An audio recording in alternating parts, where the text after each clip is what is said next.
I think there are the advantages and challenges to both situations, online versus face-to-face. Particularly, let's talk about Socratic teaching for a bit. So one of the things, one of the basic formats of Socratic teaching is the dialogue, like a reasoned dialogue where we're discussing an issue and people disagree and they're offering each other reasons and they're challenging each other's reasons and they're building on each other's ideas. And it's structured as an inquiry where we're trying to arrive at the most reasonable idea. And when you do that face-to-face, it's very powerful because you can read body expressions and facial expressions, and you can convey emotion in a number of different ways. But we're talking one at a time, like when we're sitting in a circle in a classroom, and I have the students call on each other. So one student will talk as long as they want, they'll explain themselves, and then they look around to see who's wants to respond to them, and then we'll listen to them. And it's very thoughtful and it's slow, so we can be more aware of the nuances of what people are saying, and just think very carefully together. It's very powerful. When I try to recreate that online, there's some challenges, because what I usually do is I use the chat room function.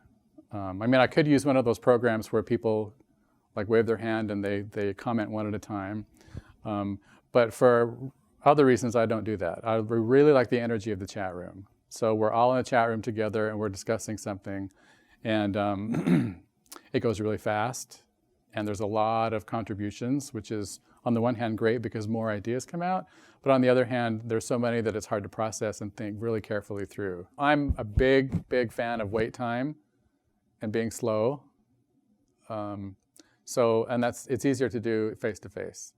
So when I ask a question in class, on campus, face-to-face, I take 2 full breaths before I let anybody respond. I just kind of and even if nobody responds, I look around the room and I just wait, 2 full breaths, and then I go on if nobody, or if I say, does anybody have questions?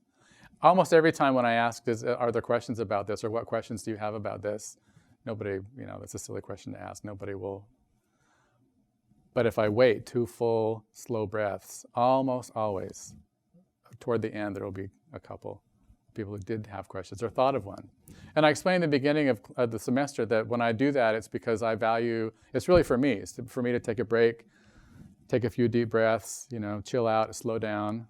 And it's also pedagogically an effective thing to do. But I'm not trying to create tension so that somebody fills up the silence. I'm not trying to manipulate them or pressure them into speaking. That I want us all to use silence in teaching and learning. As a teacher, I want to use silence, and as students, they should, like you just said, they should give themselves the gift of some silence. Like, give me a few minutes to think about this deeply before I respond.